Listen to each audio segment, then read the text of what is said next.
In the center of the restaurant, glowing with Christmas lights, Finn Archer quietly slipped a small cake before his son, Otis Archer, during his brief break. Father and son lit a single candle, smiling softly as though hiding the entire world. At the table by the window, Vivian Sterling, the CEO who always dined in silence, suddenly froze, her knife and fork suspended. For the first time in 10 years, she saw Christmas truly exist, and she whispered, her voice trembling, "Can I join you?" The restaurant had been open since 1973, a cornerstone establishment on the east side of the city where old brick walls met floor-to-ceiling windows of new glass. It had weathered recessions and renovations, maintaining its reputation as the place where families came for occasions that mattered. On Christmas Eve, it transformed into something that belonged on a postcard sent from a better, gentler world. Garlands of fresh pine draped across exposed wooden beams, filling the air with the scent of forest and winter. Red candles flickered on every table, their flames reflected in polished silverware and crystal glasses. The pianist in the corner, an elderly man who had played here for 23 years, moved through Silent Night with the kind of reverence that made even the busiest servers pause for half a measure, their trays balanced, their rushing stilled by muscle memory of beauty. The dining room was full to capacity. Families crowded around large tables, children in their holiday finest, velvet dresses and tiny bow ties, faces flushed with excitement and sugar from hot chocolate topped with miniature marshmallows. Grandparents raised glasses of wine that caught the candlelight like rubies, toasting to health and happiness and the blessing of another year together. Laughter rose and fell in waves that crashed against the brick walls and rolled back softer, kinder. The sound of silverware against porcelain created a rhythm that spoke of abundance, of togetherness, of everything the season promised to those who had people to share it with. Conversations overlapped in a symphony of connection, children pleading for one more breadstick, mothers reminding them to use napkins, fathers telling the same stories they told every year because tradition mattered more than novelty. Finn Archer moved through this world like a shadow, present but unnoticed, essential but invisible. At 36, he had worked at the restaurant for 4 years, first as a server when he desperately needed any job that would let him support his son, then taking on maintenance work when the night manager discovered he could fix a broken espresso machine with nothing but a screwdriver. Patience and knowledge inherited from a father who had worked as a mechanic before arthritis claimed his hands. Finn wore the standard uniform black slacks purchased from a discount store where he checked the clearance rack every 2 weeks, and a white shirt that he pressed himself every Sunday evening using the iron that had belonged to his late wife, moving the metal across fabric in the same careful pattern she had taught him during their first month of marriage. His hands were clean but rough, calloused across the palms, with small scars from 100 minor repairs, the kind of hands that knew work intimately and had made peace with it. Tonight, like every Christmas Eve for the past 3 years, he had asked the manager for permission to let Otis sit in the small alcove near the kitchen, that forgotten space between the bright dining room and the fluorescent chaos of the dish pit, the place where servers took their breaks and ate hurried meals standing up. The manager, Helen, a tired woman of 52 with 3 teenagers of her own and eyes that had seen too many single parents struggle, had looked at Finn's face, the hope mixed with resignation, the expectation of rejection softened by gratitude for whatever kindness might come, and simply nodded. She understood. Some things mattered more than policy. Otis sat on a folding chair, his feet dangling 6 inches from the floor, shoes that were slightly too big because Finn had bought them a size up so they would last through spring. He wore a paper Santa hat he had made himself at school during the last week before winter break. The construction paper carefully folded and stapled, the cotton ball at the tip slightly lopsided but attached with enough glue to survive the walk from school to the restaurant in his backpack. In his lap, he held a small notebook with a blue cover. pages filled with drawings of snowmen and stars and houses with smoke curling from chimneys, the kind of houses he saw on television but had never lived in. He was the kind of child who understood things without being told, who had learned before kindergarten that Christmas at the restaurant meant his father could keep his job, that the small cake was enough, that love sometimes wore the uniform of sacrifice and late-night shifts and presents that came wrapped in newspaper because wrapping paper cost $3 a roll. Vivian Sterling occupied table 17, the corner spot by the floor-to-ceiling window that overlooked the street where taxis and cars passed in streams of red and white light. She was 34 years old and had built an empire in commercial real estate, the kind of woman whose name appeared in the business section of newspapers above words like visionary and ruthless and unstoppable.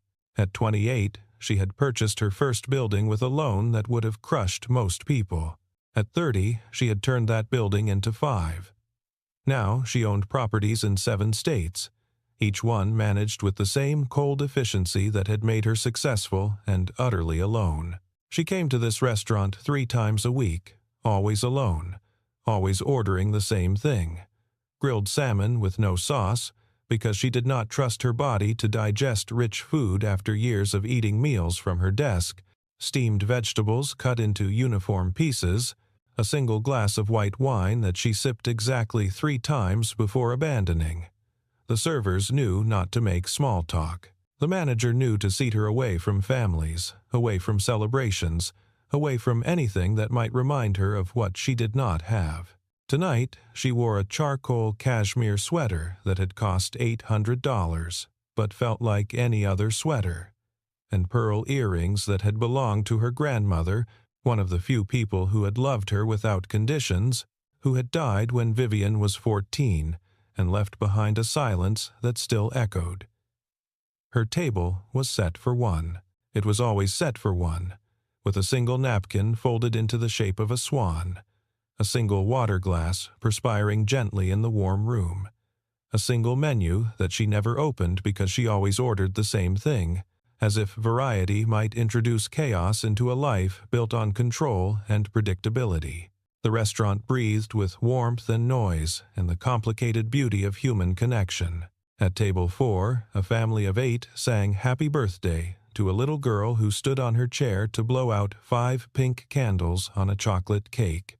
Her face scrunched in concentration, her wish whispered so quietly only she would ever know what she had asked for. At table 9, a couple in their 70s held hands across the tablecloth embroidered with holly leaves, their fingers intertwined like roots grown together over decades, the wedding rings worn smooth by time and devotion. At table 12, 3 generations shared stories that made them lean in close, conspirators in their own joy, grandchildren hearing for the 100th time about the blizzard of 1988, or the Thanksgiving turkey that caught fire, or the uncle who showed up to his own wedding in fishing waders because he had lost track of time at the lake. The contrast was stark enough to hurt. 1 room, 2 worlds existing in parallel dimensions that never touched. Tables filled with noise and light and belonging, where people laughed too loud and talked with their mouths full and reached across plates to steal French fries from each other because that was what family meant.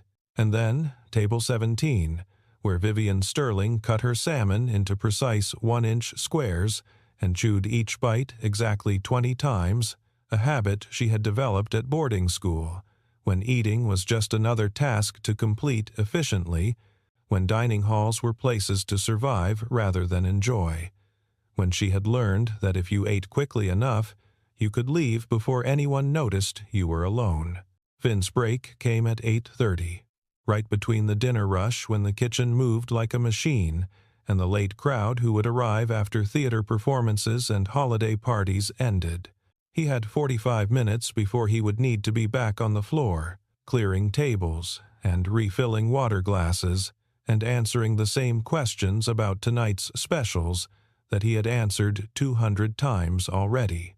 He walked to the alcove where Otis waited, carrying the small white bakery box he had picked up on the way to work, stopping at the discount store on Lexington, where they marked down day-old items at 5 in the evening. Inside was a cupcake from the clearance rack, chocolate with vanilla frosting. Reduced from $3 to $1.50 because the frosting had smeared slightly during the day, creating a small imperfection that made it unsellable at full price, but perfectly fine for a 7-year-old boy who would not care if the swirl was crooked.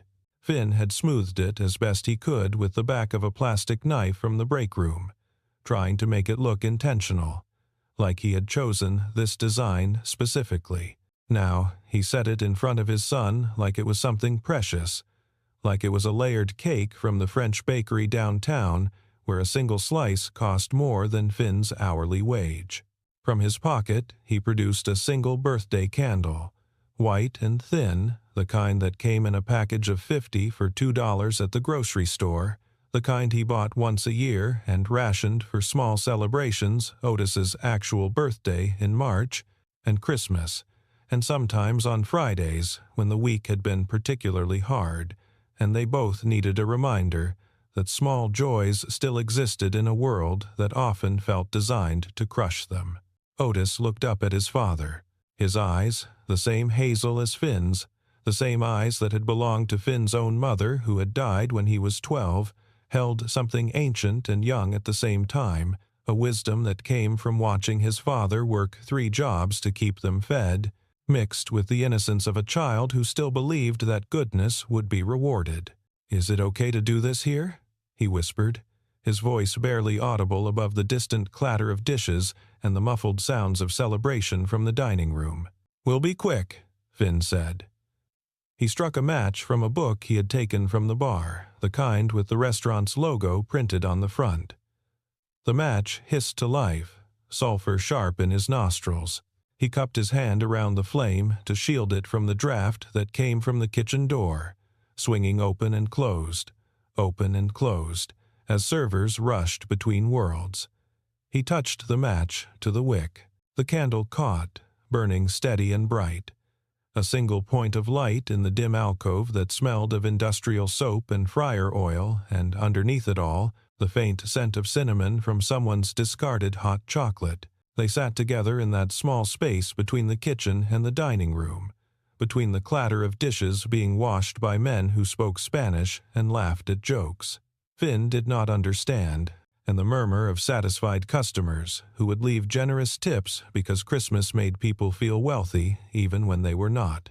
Otis began to hum Jingle Bells under his breath, a sound so soft it might have been mistaken for the building settling or the hum of the industrial refrigerator in the back. Finn hummed along, his voice slightly off-key but earnest.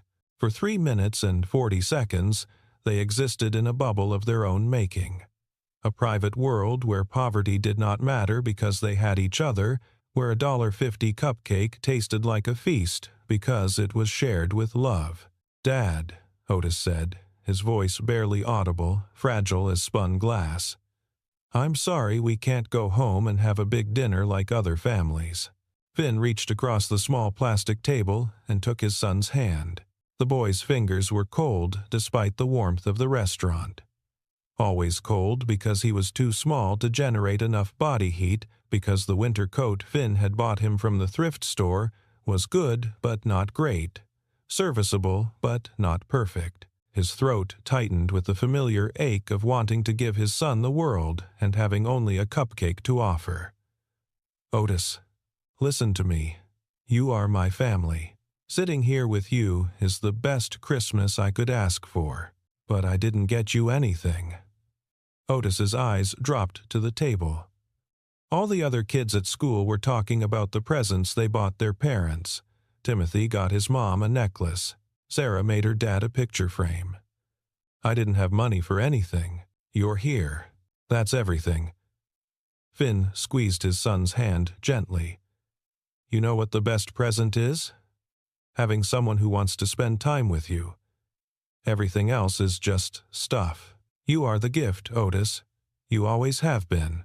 Otis smiled, small and certain, the kind of smile that came from a deep well of trust. He leaned forward, closed his eyes for 3 full seconds like he was making a wish he truly believed would come true, and blew out the candle. The smoke curled upward in a thin ribbon, disappearing into the restaurant's warm air, carrying whatever hope a 7-year-old boy had whispered into the darkness. From table 17, Vivian Sterling watched it all. She had not meant to. She had been cutting another piece of salmon when the small movement in her peripheral vision caught her attention. A man and a boy huddled over something tiny. A candle. A song hummed so quietly she could not make out the melody. The joy on the child's face when he blew out the flame. The way the man's shoulders relaxed, just for a moment, as if he had given his son the world. Something in Vivian's chest cracked. It was a small sound, like ice breaking on a frozen lake when spring first arrives. She set down her fork. She could not remember the last time she had attended a celebration. Business dinners, yes. Charity galas where she wrote checks and left before dessert. But an actual celebration, the kind where people meant what they said when they clinged glasses, she could not remember. Her parents had divorced when she was 6. Her father remarried and started a new family. Her mother moved to Europe and sent birthday cards that arrived 3 weeks late. Vivian had learned early that achievement was something you could control. Success had rules. Loneliness just was. But watching that father and son, Vivian felt something she had not allowed herself to feel in a decade. Envy. Not for money or status, she had those. Envy for the simple fact of being wanted, of having someone wait for you, of mattering in a way that had nothing to do with quarterly earnings or shareholder value. She lifted her hand. The server, a young woman named Claire, appeared instantly. "Yes, Miss Sterling? That man?" Vivian said, nodding toward the alcove. "Is he a guest?" Claire followed her gaze. "That's Finn. He works here, server and maintenance. That's his son, Otis." Vivian's hand went to her wine glass. She did not drink. She set it down. "Does he often bring his son to work?" "Only on holidays. He's a single dad. Can't afford a sitter, I think. Helen lets him as long as the boy stays out of the way." Vivian nodded slowly. She looked at her plate. Half the salmon remained. She had no appetite. For 10 years, she had eaten Christmas dinner alone in this restaurant, because it was open, because it was neutral territory, because going home to her empty penthouse apartment felt worse. She had told herself it was a choice. Now, watching a man who had so little create something so whole, she understood it had been a lie. She stood. The movement was sudden enough that Claire stepped back. "Miss Sterling? Is everything all right? I need to speak with him." "With Finn?" "Yes." Claire's expression shifted to concern. "Did he do something wrong?" "No." Vivian's voice was firm. "Nothing wrong." She crossed the dining room. Her heels clicked against the hardwood floor. Conversations did not pause. She was not famous in the way actors or athletes were famous, but a few heads turned. She was aware of her own strangeness. A woman in expensive cashmere walking toward the service alcove like she had business there. Finn looked up. He was in the process of putting the candle back in his pocket. Otis held the cupcake in both hands, careful not to smudge the frosting. For a moment, Finn's face showed confusion, then worry. In his experience, when someone from the dining room approached him, it meant a complaint. He stood quickly. "Can I help you with something, ma'am?" Vivian stopped 3 feet away. Up close, she could see the wear in his shirt collar, the careful way it had been mended. She could see the tiredness around his eyes, the kind that came from working double shifts and still coming up short. She opened her mouth to speak, and found that the words she had prepared something polite and distant would not come. Instead, she said, "Are you celebrating Christmas?" Otis looked at his father, then at the woman. He nodded. Something in the child's formality, the way he called her ma'am, like he had been taught to respect adults, undid Vivian completely.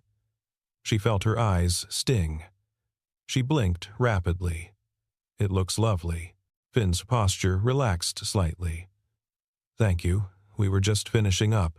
I don't mean to intrude, Vivian said. The words came out halting, unpracticed. But I was wondering. She stopped. This was absurd. She was a woman who negotiated billion-dollar deals without flinching. She could not ask a simple question. Would it be all right if I joined you? Finn stared at her. Otis tilted his head, his paper Santa hat shifting to one side. Join us? Finn repeated. For Christmas, Vivian clarified. Her voice was barely above a whisper now. I don't have anyone to celebrate with, and you both look so happy. I just thought. She stopped again. I'm sorry. This is inappropriate. Forget, I asked. She turned to leave, but Otis spoke up, his voice clear and certain. You can sit with us. We have an extra chair. Vivian looked at the boy. He was pointing to a third folding chair leaning against the wall. His expression was open, guileless. He smiled at her the way children smile before the world teaches them to be suspicious. Finn glanced at his son, then at Vivian. He saw something in her face that he recognized. It was the same thing he saw in his own mirror on the mornings when Otis was still asleep and the apartment was too quiet. Loneliness, the kind that no amount of money or success could fill. It's not much, Finn said slowly. But you're welcome to join us. Vivian's breath caught. Finn unfolded the third chair. Vivian sat down. The alcove was small, meant for one person on break, maybe two if they were friendly. With 3 people, their knees nearly touched. The plastic table between them could barely hold the cupcake and Otis's notebook. But Vivian sat as if it were the finest seat she had ever occupied. Otis, ever the host, pushed the cupcake toward her. Would you like some? I couldn't, Vivian said. That's yours. Dad says sharing makes things better. Vivian looked at Finn. He shrugged, a small movement that said he had taught his son this because it was true. She carefully broke off a small piece of the cupcake. The frosting was sweet, the kind of sweet that came from a discount bakery. But it tasted like something more. She ate it slowly. Otis began to talk. He told her about his school, about the snowflake craft he made in art class, about his teacher, Mrs. Patterson, who let him read chapter books during quiet time. Finn sat quietly, watching his son with the kind of attention that made it clear this child was the center of his universe. Vivian listened. She asked questions. She laughed when Otis described the classroom hamster who escaped and was found sleeping in the principal's inbox. For 20 minutes, Vivian Sterling forgot that she was a CEO, forgot that she owned buildings in 7 states, forgot that her calendar was booked 3 months in advance. She was just a woman sitting at a folding table with a father and son, eating a shared cupcake, listening to a 7-year-old boy talk about his life. Then someone recognized her. It happened quickly. A man at table 8 stood to use the restroom. He walked past the alcove and did a double take. Miss Sterling, he said, his voice loud enough to carry. Vivian looked up. She recognized him vaguely, an investor she had met at a conference. His name escaped her. I thought that was you, he beamed. Having dinner with the staff? That's very generous of you. The word generous hung in the air like an accusation. Vivian's face went pale. Around them, other diners began to turn. Whispers started. A few people pulled out their phones, not to take pictures, but to search her name, to confirm. The manager, Helen, appeared from the kitchen, her expression tight with concern. Finn understood immediately what was happening. This was not just a lonely woman joining a Christmas celebration. This was Vivian Sterling. The Vivian Sterling, the woman whose face appeared on the covers of business magazines. The woman who had just acquired the building that housed this very restaurant. And she was sitting in a service alcove with one of her employees, eating a discount cupcake like it was normal. Finn stood abruptly. His chair scraped against the floor. Vivian stood as well. "Finn, please, did you think this was amusing?" His words came out harder than he intended. Slumming it with the working class on Christmas Eve? Otis looked between them, confused and frightened by the sudden change in his father's tone. "No," Vivian said quickly. "That's not what this was." "Then what was it?" Finn's hands clenched at his sides. "A photo opportunity? A story you'll tell at your next board meeting?" Vivian's face crumpled. She reached for her purse, a practiced motion, the instinct to smooth things over with money. But Finn's expression stopped her. "I don't want your charity," he said quietly. "I wasn't offering charity. I was asking for company. It's the same thing when you're you and I'm me." Vivian looked at him, then at Otis, who had shrunk back in his chair. His paper Santa hat now crumpled in his small fists. She felt the entire restaurant watching. She felt the weight of her own name, her own success, crushing the one genuine moment she had experienced in years. "I'm sorry," she whispered. Then she turned and walked away. She did not return to table 17. She collected her coat from the hostess stand and left through the front door. The cold December air hit her face like a slap. She stood on the sidewalk, her breath misting in the streetlights, and realized she was crying. Inside, Finn sat back down. He put his head in his hands. Helen approached cautiously. "You okay?" "I'm fine. You want to take the rest of the night off? I need the hours." Helen nodded and walked away. Otis tugged on his father's sleeve. "Dad, why did you yell at her?" "I didn't yell. You were mad." Finn looked at his son. "I was. I thought she was making fun of us." "She wasn't making fun," Otis said, with the certainty of childhood. "She was lonely." The words landed like stones. Finn replayed the conversation in his mind. The way Vivian's hands had shaken when she asked to join them. The way she had listened to Otis like every word mattered. The way she had broken off the smallest piece of cupcake like she was afraid of taking too much. He had seen judgment where there had been only loneliness. "I think you're right," Finn said softly. "Then why did she leave?" "Because I made her feel bad." Otis frowned. "You should say sorry." "I don't think I'll get the chance." The rest of Finn's shift passed in a blur. He cleared tables, refilled water glasses, helped the dishwasher fix a clogged drain. Otis fell asleep in the alcove, his head pillowed on his arms. At 11:45, Helen told Finn he could go.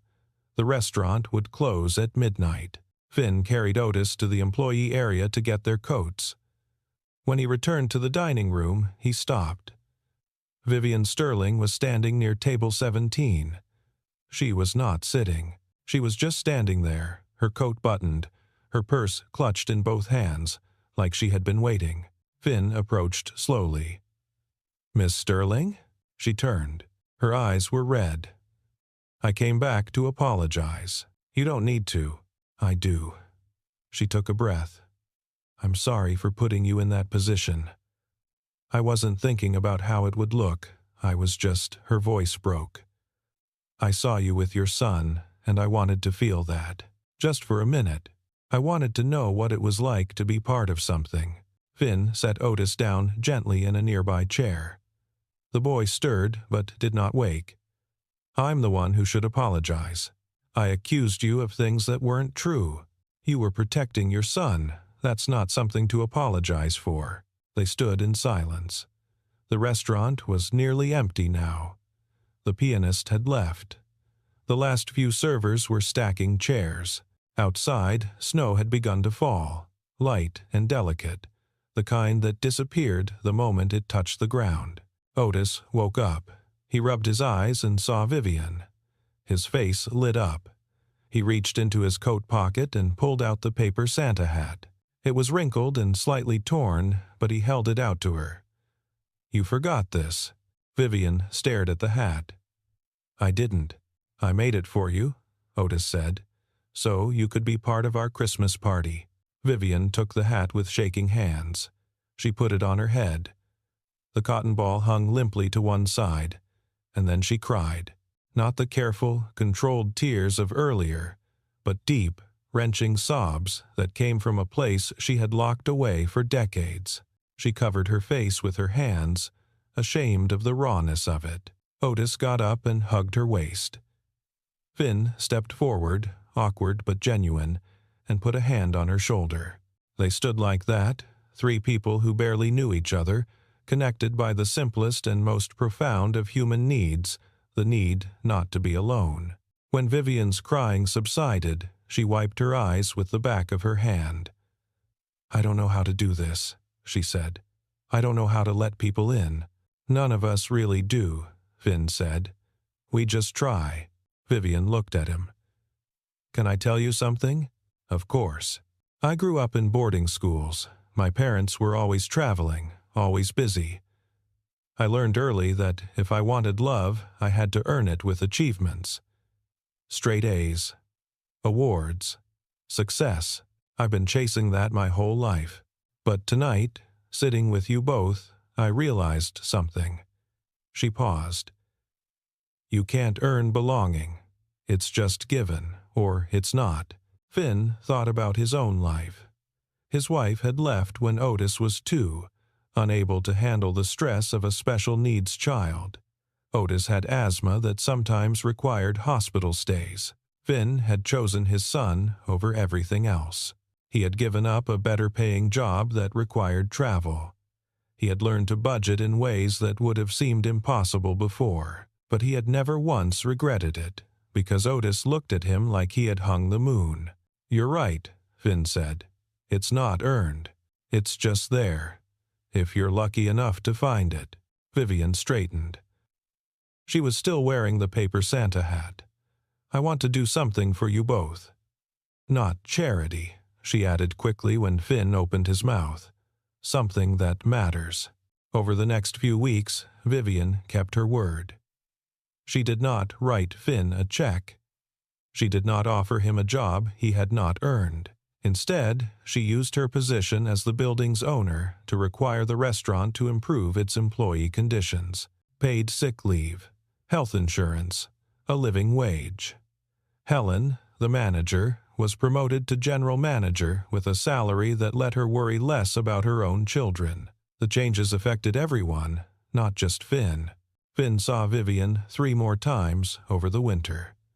Once, she came to the restaurant for dinner and sat at table 17, but this time she invited Finn and Otis to join her on his break. They talked about ordinary things, the weather, a movie Otis wanted to see, a recipe Vivian had tried and failed to cook. Another time, she attended one of Otis's school concerts, sitting in the back row, clapping loudly when he sang his solo.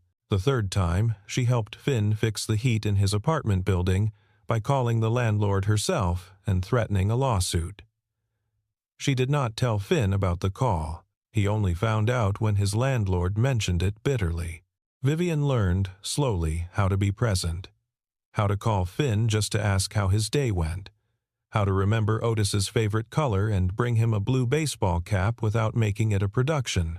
How to sit in comfortable silence without filling every moment with productivity. A year later, on Christmas Eve, the 3 of them sat at table 17. It was no longer set for 1. The restaurant had a new policy. Employees and their families were welcome to dine there on holidays at a significant discount. Finn had used the policy to reserve the table weeks in advance. Otis, now 8, wore the same paper Santa hat, carefully preserved and reinforced with tape. Vivian wore a red sweater instead of her usual charcoal. Finn had bought a new shirt for the occasion, though he still pressed it himself.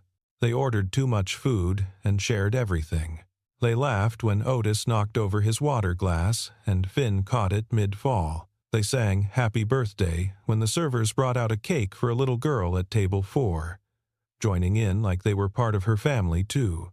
Near the end of the meal, Vivian set down her fork and looked at Finn and Otis. "Thank you," she said quietly. "For what?" Finn asked. "For giving me a place at the table." Otis grinned. "You're always welcome here." Vivian smiled. It was a real smile, the kind that reached her eyes and changed her entire face. She looked younger, lighter, like she had set down a burden she had been carrying for 30 years. "And that's the greatest gift I've ever received." Outside, snow fell in earnest, blanketing the city in white. Inside, the restaurant glowed with warmth and light and the sound of people who had chosen each other, not because of money or status or obligation, but because loneliness recognized loneliness and decided, against all odds, to try something different. Christmas, Vivian had learned, was not found at the VIP table. It was found wherever someone waited for you, wherever someone saved you a chair, wherever someone said, without hesitation and without conditions, "You can sit with us." And for the first time in her life, she had.